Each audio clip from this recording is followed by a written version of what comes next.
சொற்களின் மிகுதி. சொற்களின் மிகுதியில் பாவம் இராமல் போகாது. தன் உதடுகளை அடக்குகிறவனோ புத்திமான். அதிகமாக பேசுகிறவர்கள் குழப்பத்தில் இருப்பார்கள். தெளிந்த சிந்தை உள்ளவர்கள் சுருக்கமாக பேசுவார்கள். அவர்களுடைய வார்த்தையில் தெளிவு இருக்கும். சொற்களின் மிகுதியில் பாவம் இருக்கும். அதிகமான வார்த்தைகளை பயன்படுத்தும் போது அதில் தேவையில்லாத வார்த்தைகளும் பாவமான வார்த்தைகளும் இருப்பதற்கு வாய்ப்புள்ளது.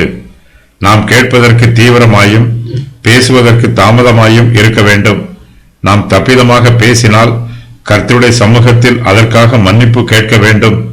சொற்களின் மிகுதியினால் பாவம் வரும்போது நாம் மனம் வருந்த வேண்டும், மனம் திருந்த வேண்டும்.